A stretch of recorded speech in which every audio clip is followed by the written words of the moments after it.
Thank you. अच्छा शहरी साहिबा, Donald Trump versus Joe Biden, Pakistan के लिए बेहतर प्रेसिडेंट कौन साबित हो सकता है? देखिए, मैं समझती हूँ कि इस वक्त हम कहें कि अगर मैं कहूँ खास तौर से तो गलत होगा, या कोई भी इलेक्टेड नुमाइंदा के है जो हुकूमत में रह चुका है या किसी इस तरह की ऑफिशियल कैपेसिटी में काम कर चुके हैं या आगे कर भी सकते हैं, हुकूमतें, पब्लिक रिप्रेजेंटेटिव्स, रियासतें, देखिए, नहीं कभी एक प्रेफरेंस स्टेट करती।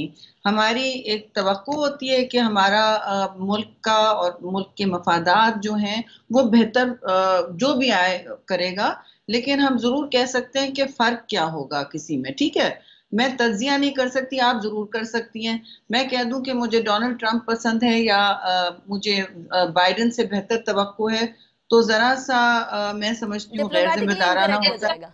जी, रियासतें रियासतों के साथ काम करती हैं, पब्लिक रिप्रेजेंटेटिव्स के साथ काम करते हैं, जो भी उनकी हुकूमत, उनके लोग अवाम इलेक्ट करके आए।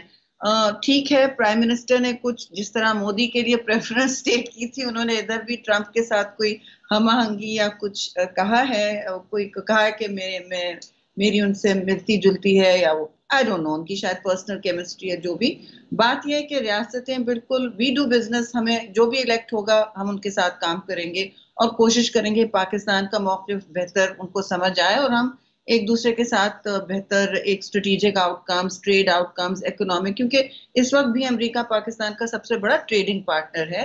अच्छा तो शायरी साहब, बाइडेन में और ट्रंप में फिर फर्क क्या हुआ? फर्क की बात कर लेते हैं। जो बाइडेन और ओबामा में अपना ट्रंप में जाहिर फर्क तो है। एक ने हमसे वादा किया था कि जी मैं तो सालसी करूंगा, एक ने शायद दो दफा ऐसी बातें हुई थी। फिर जमीन पे जो हकीकत है और मारूजी हालात उससे बिल्कुल बरक्स रहे, बल्कि हिंदुस्तान बहुत और बोल्ड हुआ और उन्होंने कश्मीर में जो इकदामात लिए उसका उन्होंने कोई नोटिस नहीं लिया, और बल्कि हिंदुस्तान के साथ उनके रिश्ते बहुत गहरे होते गए। इस ज़िम्न में कि 2+2 का जो अग्रीमेंट उन्होंने साइन किया, वो कभी तारीख में नहीं देखा कि ऐसा अग्रीमेंट अमेरिका ने किसी के साथ साइन किया हो। मिलिट्री ट्रांसपेरेंसी इतनी जुड़ जाएगी उनकी कि वो हर अमेरिका का आला इस्तेमाल कर सकेंगे, फैसिलिटीज इस्तेमाल कर सकेंगे, और इसके बहुत दूर असरात हो सकते हैं स्टेबिलिटी पे। स्टेबिलिटी के लिए रीजन में इस्तेहकाम के लिए बहुत दूर असरात हो सकते हैं, क्योंकि हिंदुस्तान मोदी के अंडर अभी तो वो गरीब तर होता जा रहा है। आज भी वो उनकी फूड सिक्योरिटी इंडेक्स में नीचे गए हैं, बांग्लादेश से पर कैपिटा उनका कम हुआ है, लेकिन अमेरिका उनको बहुत सख्त एक झप्पी में लिए हुए है। और ये होगा चाहे अच्छा, इज इट जो गोइंग टू बाइडेन स्टे हो द सेम? या ट्रंप हो। अच्छा मतलब आप ये कह रही हैं कोई भी आ जाए, अमेरिका के भारत के साथ ताल्लुकात सेम ही रहेंगे, लेकिन जी जी, क्या बढ़ेंगे बल्कि। पाकिस्तान के साथ ताल्लुकात में कुछ तब्दीली आएगी? अगर डोनाल्ड ट्रंप की पॉलिसीज तो हमने देख ली, लेकिन अगर जो बाइडेन आते हैं तो कुछ तब्दीली पाकिस्तान के हवाले से, और specially Pakistan in light of Afghanistan peace deal, उसके हवाले से कोई तब्दीली आती हुई आपको नजर आती? बहुत अहम बात पूछी आपने, दो बातें। देखिए, ईरान के हवाले से वो अपनी पॉलिसी तब्दील करना चाहेंगे, जो बाइडेन ने कहा भी है कि वो पीस डील की तरफ जाएंगे, जिसका जाहिर है फिर खित्ते में भी एक इम्पैक्ट होगा और एक असर होगा। जहां तक अफगानिस्तान है, क्योंकि ईरान का वहाँ कहा नहीं जाता है, लेकिन ईरान का वहाँ खासा असर वसूख है, उन तालिबान में भी, खास तौर से हार्ड लाइन तालिबान में। मगर जो सूरत हाल इस वक्त नजर आ रही है, वो दो चीजें देखेंगे। वो चीन को देखते हैं, और दोनों पार्टीज, रिपब्लिकन और डेमोक्रेट, चीन को एक दायरे में, हिसार में रखने की एक से ज्यादा दूसरा कोशिश कर रहा है। तो ये तो एक चीज है जो फिर इंडिया तक ले आती है उनको। फिर वो कैंप्स बनाने के इस वक्त मूड में हैं, और मैं समझती हूँ इसकी जरूरत नहीं है। ना हम कैंप चाहते हैं, ना चीन कैंप चाहता है। लेकिन अफगानिस्तान के हवाले से अहम बात यह है कि जो पीस का मुआहदा, अमन का मुआहदा हम भी चाहते हैं, अमेरिका भी चाहता है, अफगानिस्तान भी चाहते हैं, जाहिर है। लेकिन आपने देखा होगा कि वहाँ एक इस वक्त तशद्दुद और इंतशार थोड़ा बढ़ रहा है, और एक तरफ अमन मुआहदा की बात कर रहे हैं ज़ालिम खलीलजाद और अमरीकी जो एहलकार हैं, लेकिन दूसरी तरफ उन्होंने अपना इन्फ्लुएंस नहीं इतना इस्तेमाल किया है ज़मीन पे अफगानिस्तान में, और टाइमिंग के बहुत उसमें मसले हैं। तो वो पाकिस्तान, और जो मैं कहती रही हूँ कि जब तालिबान के पास असर वसूख नहीं था तब आपने बात शुरू करनी थी, अब आपने किया जब उनके पास पूरा बैटलफील्ड उनके हाथ में अक्सर व बेशतर होता है। तो इस सूरत हाल में मुझे ये तकलीफ होती है कि पाकिस्तान कहीं कठेरे में फिर ना खड़े हो जाए, जब अमरीकी पॉलिसीज वहां फेल होने लगे, जब उनको अपनी शिकस्त नजर आने लगे, जो एन मुमकिन है नजर आए। अब जो परसों कल जो दैश का अटैक हुआ है इस्लामिक स्टेट का काबुल यूनिवर्सिटी पे, पेशावर मदरसे पे भी ऐसे ही हुआ है, उन्हीं लोगों ने किया है। तो हम भी, हमारे तो डायरेक्ट स्टेक्स हैं अफगानिस्तान में अमन के हवाले से, हम क्यों करवाएंगे ये सब।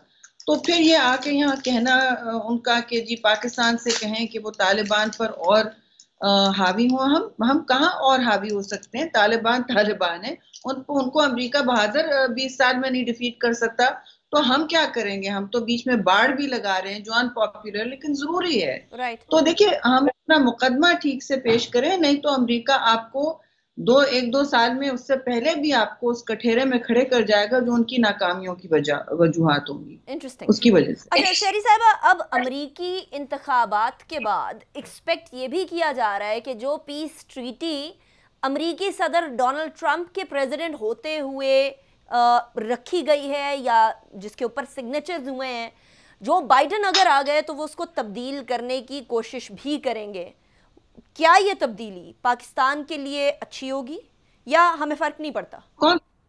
आप कौन सी पीस ट्रीटी की बात कर रही हैं? सॉरी, आपकी आवाज कट गई। जो अमेरिका के और तालिबान के बीच में जो पीस ट्रीटी हुई है। ओके ओके, नहीं देखिए, वो तो जो भी प्रेसिडेंट होगा वो रिव्यू करेगा सूरत हाल को एक आध महीने में, वो सेटल डाउन हो जाए। 14 दिसंबर तक सारी जो उनकी स्टेट्स हैं, उनकी इलेक्टोरल कॉलेजेस हैं, वो फाइनल अनाउंसमेंट्स कर देंगे।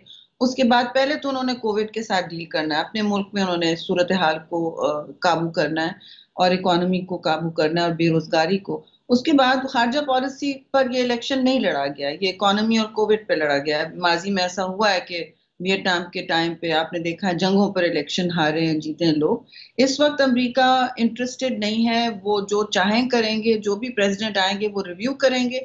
अच्छा, अफगानिस्तान में वायलेंस अगर बढ़ती चली गई और वहां कोई अपनी अफगानिस्तान की जो अपनी हुकूमत है वो उनको काबू नहीं कर सके और वहां लगता है कि सूरत हाल थोड़ी गैर यकीनी में चली जाएगी, तो वो अपना जो मुआहदा है पीस का, वो तो उसको रिव्यू करेंगे ना। वो कहेंगे कि नहीं, ये अमन नहीं है, this is not what we agreed on, बल्कि सीज फायर की बात हुई है, सीज फायर से बहुत दूर है। चलिए, रिडक्शन इन वायलेंस की बात हुई थी, वो भी नहीं हुआ है। वो तो आप देख रहे हैं एस्केलेट कर रहा है। अब ये नहीं है जरूरी कि तालिबान कर रहे हैं, लेकिन अक्सर और बेशतर वो क्रेडिट भी लेते हैं अटैक्स का। और जो सूरत हाल मैंने कम अज कम प्रिडिक्ट की थी और बहुत से तज्जियाकार ने यहाँ से, वो आपके सामने आ रही है। अमेरिका ने इतना लेट अग्रीमेंट साइन किया है अफगानिस्तान के साथ, और इतना लेट उन्होंने अफगान हुकूमत को इन्वॉल्व किया है, जो तालिबान रोकते रहे, उनको बाहर रखा, कि तालिबान के पास अपनी एक ऑफिस हो गई, उनकी अपनी एमिरेट का, उन्होंने तो डायरेक्ट अग्रीमेंट साइन किया ना। बीच में काबुल का प्राइम प्रेसिडेंट नहीं है, palace is not in the middle, तो ये डायरेक्ट बराह रास्त साइन किया। तो कोई पाकिस्तान के साथ नहीं साइन किया उन्होंने, डायरेक्ट तालिबान के साथ किया है। उन्होंने दोहा में किया है, वो अपनी ईमा पे काम कर रहे हैं। पाकिस्तान ने बार बार कहा है कि हम सपोर्ट करते हैं, हम जो कर सकते हैं अफगानिस्तान के अमन के लिए वो जरूर हम करेंगे। जितना दबाव पाकिस्तान डाल सकता है पाकिस्तान डालेगा। बट अगर ये अमन अग्रीमेंट नहीं चला तो फिर आप देखेंगे जो भी प्रेसिडेंट होगा वो ऐसे टर्म्स पे रिव्यू करेगा जो मुझे नहीं मालूम कि किस तरह अफगानिस्तान देखेगा उसे। उनको भी सख्त सपोर्ट की जरूरत है, रियासती सपोर्ट की जरूरत है। वहां तो अफगान नेशनल सिक्योरिटी फोर्सेस ही मसला बन जाएगा, कौन उनको सपोर्ट करेगा अगर अमेरिका पुल आउट करता है। जी ठीक। अच्छा।